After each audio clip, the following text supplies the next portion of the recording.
A dust devil spiraled across the barren Wyoming plains as Samuel Hartwell squinted against the harsh afternoon sun, his weathered hands gripping the porch rail of his modest ranch house. For 3 months, he had been waiting for this day, the arrival of his mail-order bride, Clara Bennett, whose sweet letters had been his only source of hope during the endless lonely nights. The stagecoach was already an hour late, and with each passing minute, doubt crept deeper into his heart like frost on winter glass. Samuel had spent his last $20 on Clara's passage from St. Louis, money he desperately needed for cattle feed. But a man couldn't live on hope and hardship alone. His neighbor, old Pete Morrison, had warned him about the risks of marrying a stranger, but Samuel's heart had already made the decision his practical mind couldn't unmake. The sound of approaching hoofbeats finally broke the oppressive silence, and Samuel's pulse quickened as a worn stagecoach emerged from the heat shimmer, its wheels kicking up clouds of red dust that painted the sky like dried blood.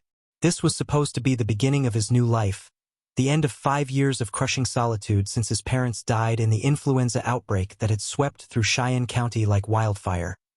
But as the stagecoach rolled to a stop in front of his gate, Samuel's dreams began to crumble like adobe walls in a flash flood. The door swung open, and instead of the delicate young woman whose daguerreotype he kept folded in his shirt pocket, a tall figure emerged wearing a black traveling dress and a wide-brimmed hat that cast shadows across her face. The woman moved with the calculated grace of someone accustomed to danger, her right hand resting casually on what appeared to be a Winchester rifle slung across her shoulder. Samuel's throat went dry as tumbleweeds as he realized this couldn't possibly be Clara Bennett, the 22-year-old seamstress who had written about her love of poetry and pressed flowers.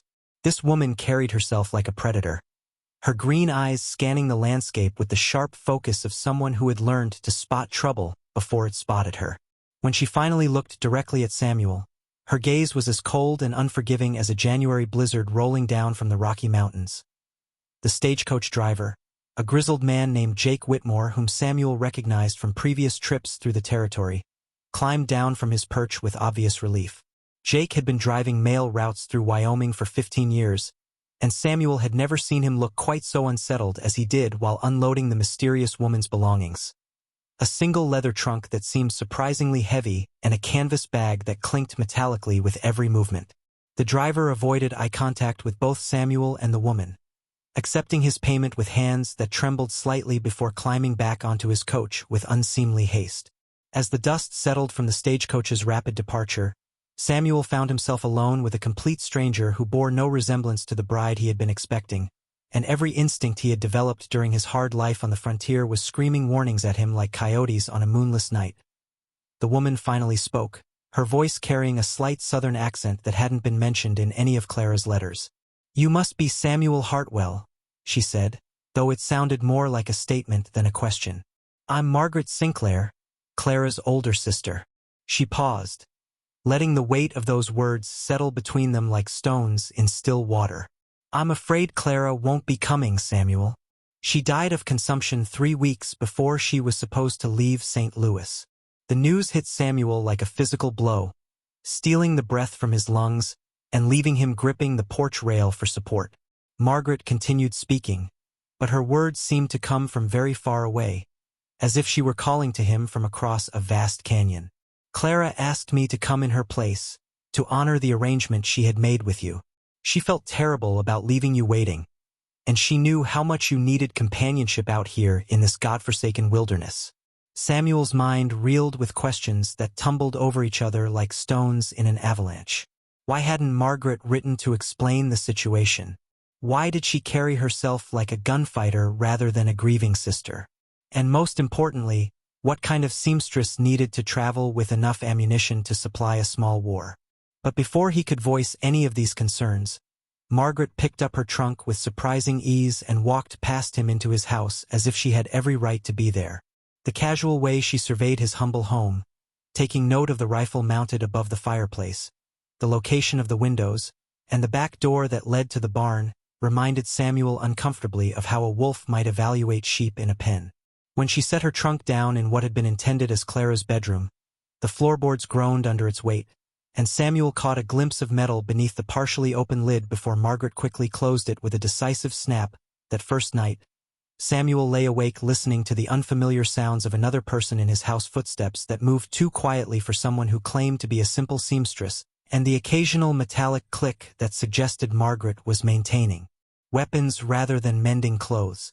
When he finally drifted off near dawn, his sleep was plagued by dreams of Clara Bennett, the gentle woman he had never met but had grown to love through her letters, and the nagging certainty that something was terribly wrong with the woman who claimed to be her sister.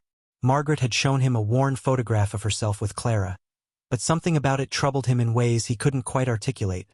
Perhaps it was how Margaret seemed to be looking past the camera rather than at it, or how her smile never reached her eyes, even in what should have been a moment of sisterly affection. Over the following days, Margaret proved to be everything Clara had claimed to be in her letters: an excellent cook, a skilled seamstress, and someone who could keep house with remarkable efficiency. But there were inconsistencies that gnawed at Samuel like persistent hunger pangs during a harsh winter. Margaret claimed to be grieving her sister's death, yet he never saw her shed a single tear, and she spoke of Clara in the past tense with the same emotional detachment she might use to discuss the weather. When Samuel showed her Clara's letters, hoping to share memories and perhaps ease what he assumed was her grief, Margaret's eyes hardened for just a moment before she smiled and claimed the handwriting brought back too many painful memories to bear. But Samuel had read those letters countless times, memorizing every curve and flourish of Clara's elegant script, and he was certain he had seen that same handwriting on a list Margaret had been making of supplies needed from town. The first real crack in Margaret's carefully constructed facade appeared on a Tuesday morning when Samuel rode out to check his cattle in the north pasture. He had told Margaret he would be gone until evening, but a lame horse forced him to return home unexpectedly around midday. As he approached the house, he saw Margaret through the kitchen window, and what he witnessed made his blood run cold as mountain snow.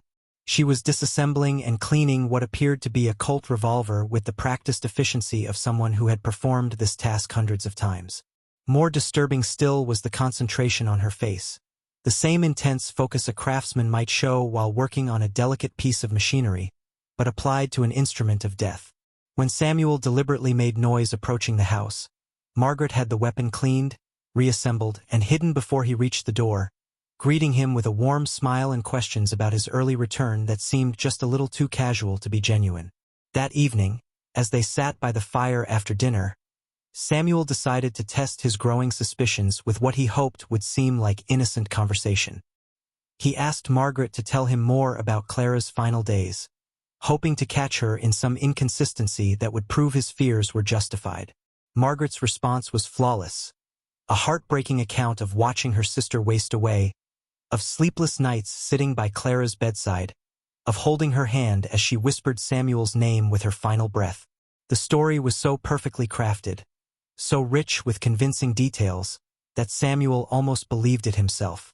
But there was something in Margaret's eyes as she spoke, a calculating quality that reminded him of Cardsharp he had once watched working the saloons in Cheyenne, spinning elaborate tales to distract Marks from the cards being palmed in her other hand. When Margaret finished her tale and excused herself for the evening, Samuel sat alone by the dying fire and tried to reconcile the gentle woman in Clara's letters with the dangerous stranger who now shared his home. The mystery deepened the following week when Samuel rode into town for supplies and stopped by the post office to see if any mail had arrived. Tom Bradley, the postmaster who had been handling mail in Bitter Creek for over a decade, pulled Samuel aside with obvious concern etched across his weathered face. "Sam," Tom said, glancing around to make sure they weren't overheard, "I've been meaning to ask you about those letters you've been getting from that Bennett woman in St. Louis. Thing is, I got a wire from the postmaster there, and he says there's no record of anyone by that name ever receiving or sending mail through his office.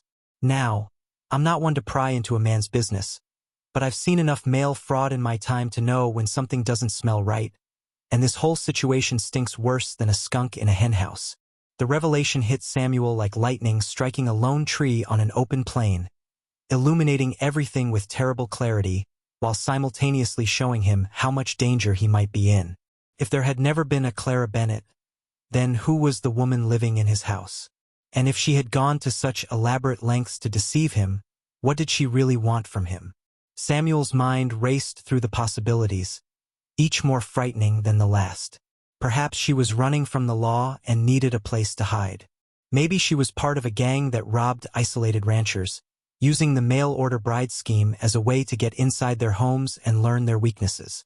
Or worst of all, she might be one of those black widows he had heard about, women who married lonely men and then killed them for whatever money or property they might have.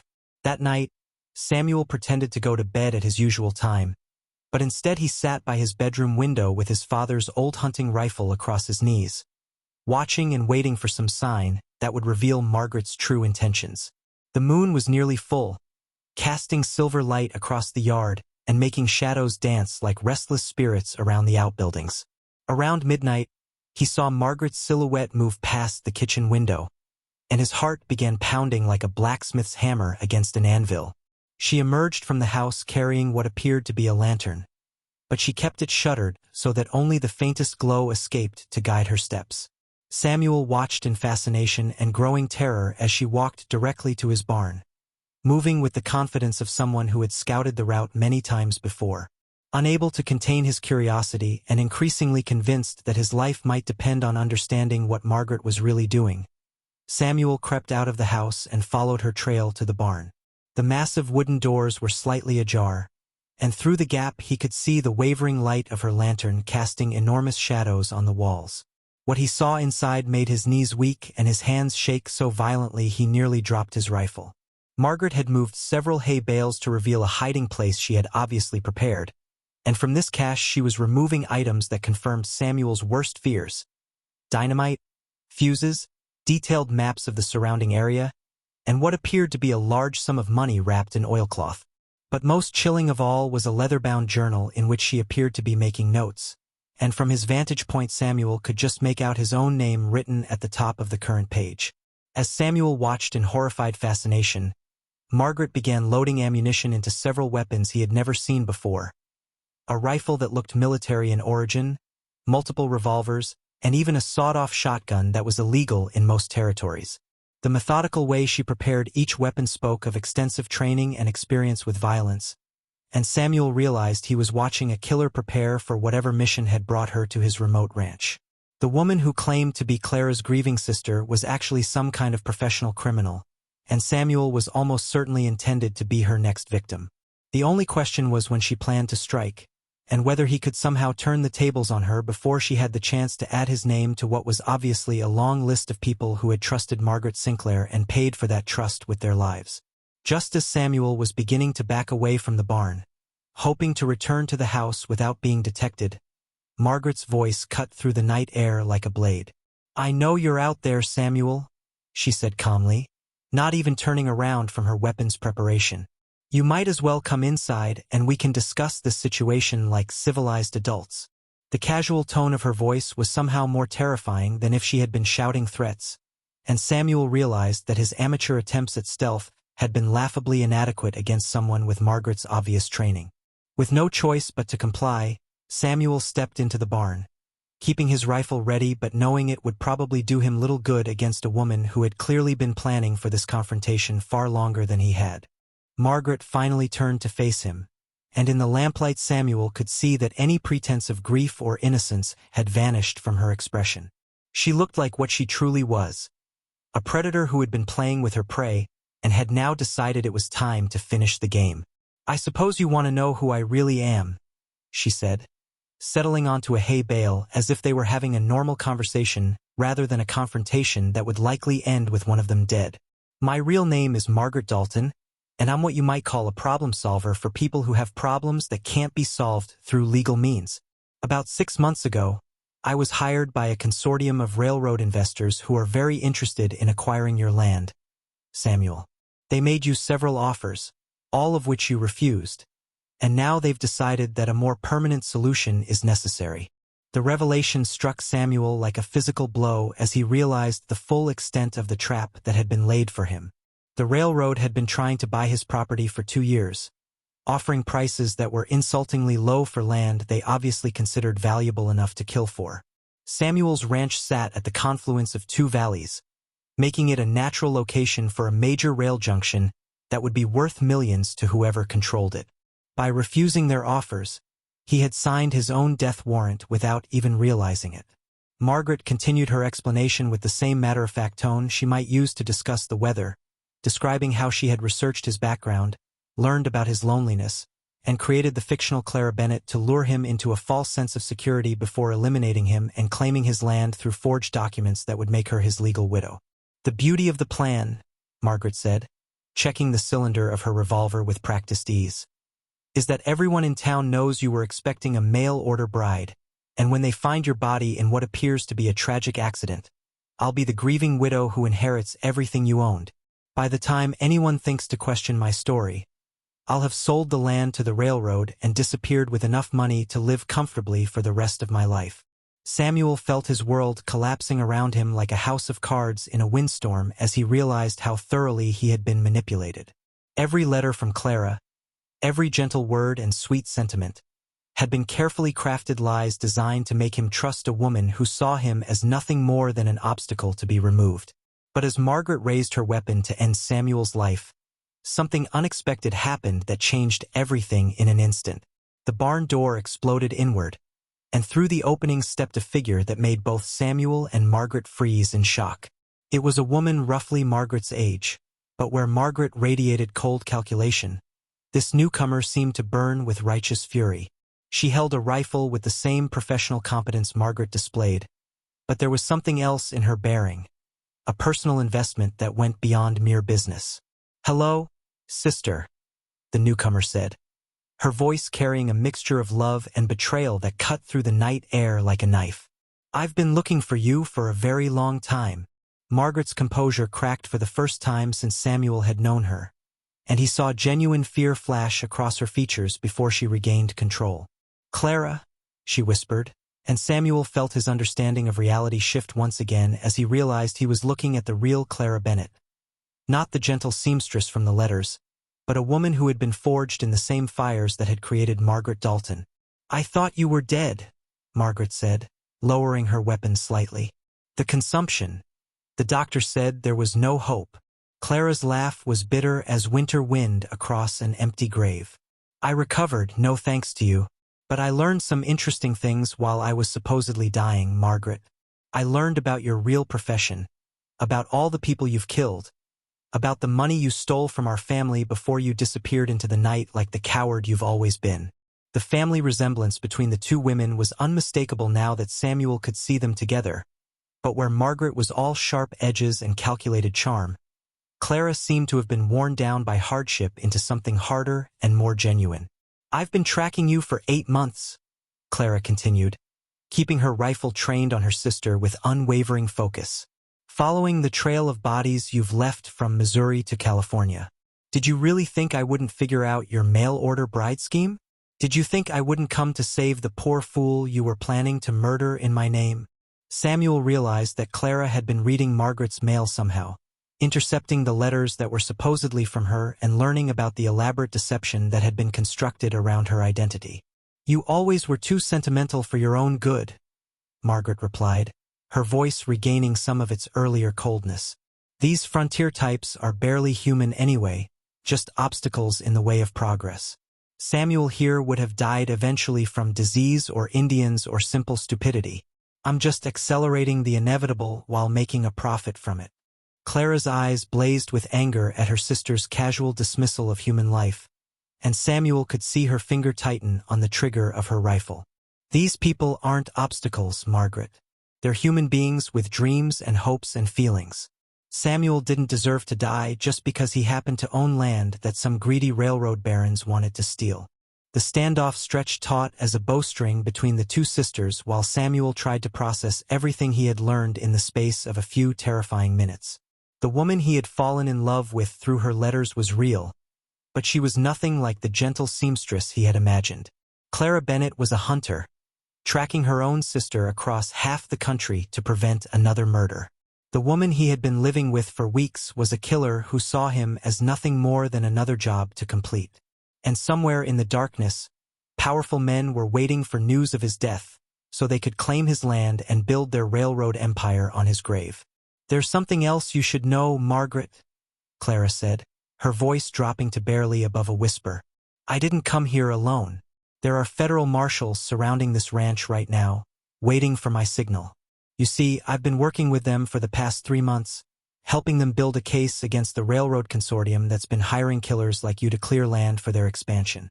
You're not just a murderer, sister, you're the key to bringing down one of the largest criminal conspiracies in the territory. Margaret's face went pale as Clara's words sank in, and Samuel saw her calculating the odds of fighting her way out against federal marshals in addition to her sister. But instead of surrendering, Margaret did something that surprised everyone. She laughed, a sound as cold and sharp as breaking ice. You always were naive, Clara. Do you really think those marshals are going to take you alive? Do you think the railroad won't pay them more than the government ever could?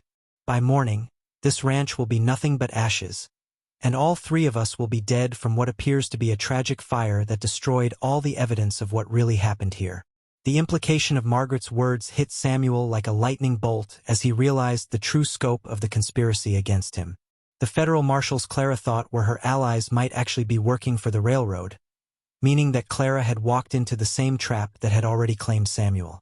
The isolation that had once seemed like a blessing now felt like a curse, as Samuel realized that no one would come looking for them for days, giving the conspirators plenty of time to clean up the evidence and fabricate whatever story served their purposes. The ranch that had been his sanctuary was about to become his tomb, along with the 2 women who had both claimed to love him for very different reasons. But just as despair was beginning to overwhelm Samuel's ability to think clearly, Clara provided one more surprise that changed everything once again.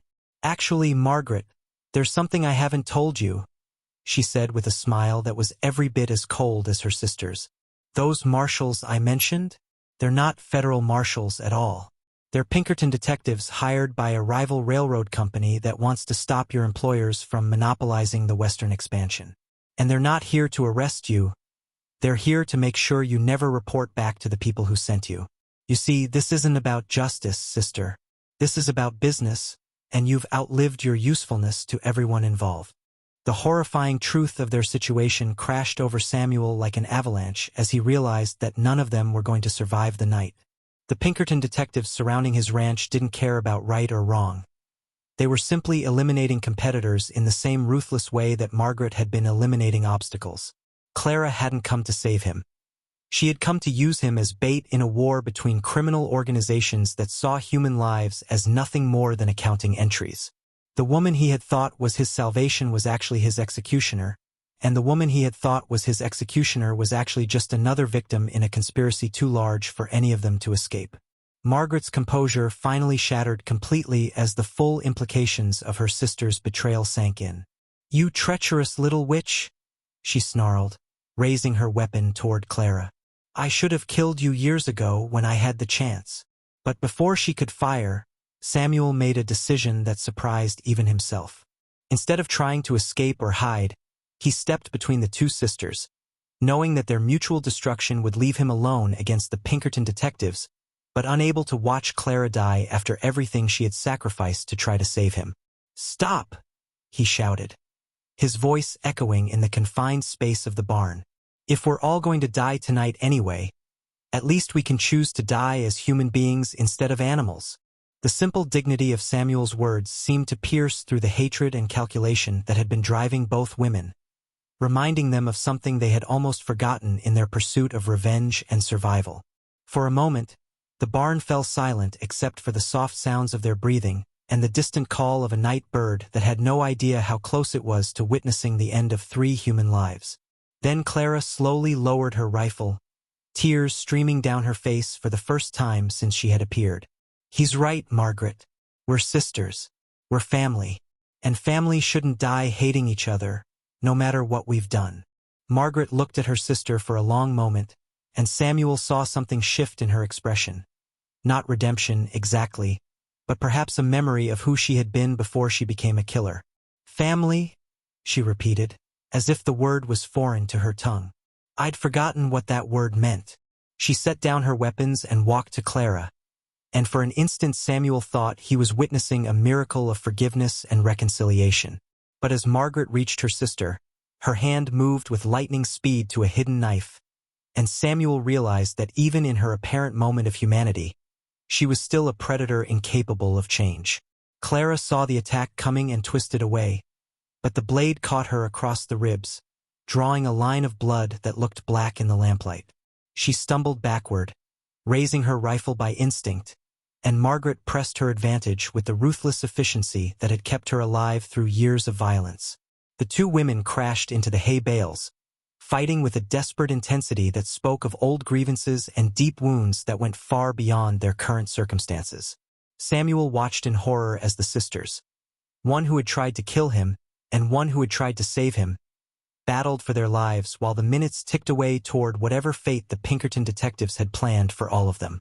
The fight ended suddenly when Margaret's knife found its mark, sliding between Clara's ribs with a wet sound that Samuel would remember for the rest of his life. Clara gasped and fell to her knees, blood spreading across her shirt like spilled wine, and Margaret stood over her with something that might have been regret flickering in her eyes. "I'm sorry, Clara," she whispered, and for the first time Samuel heard genuine emotion in her voice. "I'm sorry for everything I became, everything I did, everything I couldn't be for you. But I can't change now. It's too late for me to be anything other than what I am." Clara looked up at her sister with eyes that were already growing dim, but she managed to smile through her pain. "It's never too late, Margaret. Even now, even here, you can choose to be better than what they made you." She reached into her shirt with trembling fingers and pulled out a folded piece of paper that was stained with her blood. "This is the real letter I wrote to Samuel, the one I never got to send because you intercepted all my mail. Give it to him, Margaret. Let him know that somewhere in this world, there was a woman who could have loved him the way he deserved to be loved." Margaret took the letter with hands that shook for the first time since Samuel had known her, and he saw tears, actual tears, beginning to form in her eyes. But before she could read Clara's final words or make whatever peace she might have been capable of, the barn doors exploded inward and armed men poured through the opening like water through a broken dam. The Pinkerton detectives had grown tired of waiting, and they brought with them the smell of kerosene and the promise of fire that would erase all evidence of what had transpired on this isolated Wyoming ranch. Samuel found himself facing 6 armed men who looked at him with the same casual indifference Margaret had shown, and he realized that his death had been decided by men in expensive suits who would never know his name or care about his dreams. The leader of the detectives, a tall man with gray hair and cold eyes, surveyed the scene of blood and violence with professional satisfaction. "Well, this makes things easier," he said in a voice that suggested he had overseen many such operations. 3 bodies instead of 1, all killed in what will appear to be a dispute over a mail-order bride arrangement gone wrong. The railroad can buy the land from the territory after it goes to auction, and everyone wins except the people who are already dead. But Margaret Dalton had one final surprise left in her. One last demonstration of the skills that had kept her alive through years of violence and betrayal. Moving with inhuman speed, she drew both her revolvers and opened fire on the Pinkerton detectives, her bullets finding their marks with deadly accuracy. 2 of the men dropped immediately, and the others dove for cover behind overturned equipment and hay bales while return fire filled the barn with smoke and the deafening roar of gunshots. Samuel threw himself to the ground next to Clara's still form, trying to shield her body even though he knew she was probably already beyond help, while bullets whined overhead like angry wasps. "Get out of here, Samuel," Margaret shouted over the gunfire, pausing to reload with movements so smooth they seemed choreographed. "Take Clara and get to the house. There are more weapons there, and maybe you can hold them off until dawn." Samuel wanted to ask her why she was suddenly trying to save him instead of kill him, but there was no time for questions as Margaret continued her deadly dance with the remaining Pinkerton detectives. Instead, he gathered Clara's limp form in his arms and ran for the barn doors, expecting every second to feel a bullet tear through his back and end his desperate flight toward temporary safety. Somehow, he made it to the house with Clara still breathing weakly in his arms, and he carried her to what had been intended as their bridal bedroom, laying her gently on the bed that had been meant for so many dreams that would now never come true. Clara's eyes fluttered open as he tried to staunch the bleeding from her wound, and she gripped his hand with surprising strength. "Samuel," she whispered, her voice barely audible over the continuing gunfire from the barn. "I need you to know that every word in that letter is true. I fell in love with you through your own letters, with your kindness and your hope and your belief that people could still be good to each other in this harsh world. I came here to save you, but you saved me instead by showing me what it means to be worth saving." The gunfire from the barn suddenly stopped, leaving an ominous silence that Samuel knew probably meant Margaret had lost her final battle against overwhelming odds.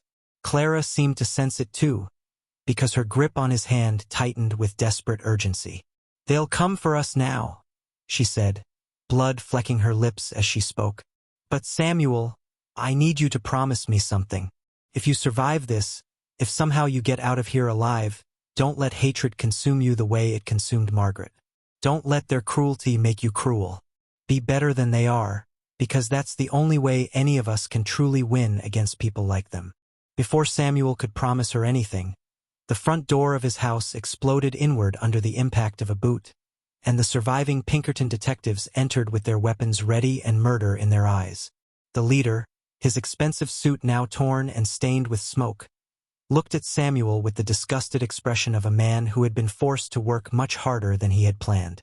"You've caused us a great deal of trouble tonight, Mr. Hartwell," he said, raising his pistol to end Samuel's life. "But don't worry. It will all be over soon, and in a few hours it will be as if none of this ever happened." Samuel closed his eyes and waited for the bullet that would reunite him with his parents and end his brief, difficult life on the Wyoming frontier. But instead of gunfire, he heard a sound that seemed impossible under the circumstances: the thundering of many horses approaching his ranch at full gallop, accompanied by shouts and the jangle of military equipment. The Pinkerton detective cursed and moved to the window, his face going pale as he saw what was approaching through the darkness. "Cavalry," he hissed to his remaining men. "Someone must have heard the gunfire and reported it to Fort Laramie. We need to get out of here now, before we have to explain what we're doing on this ranch with 3 dead bodies and enough kerosene to burn down half the county."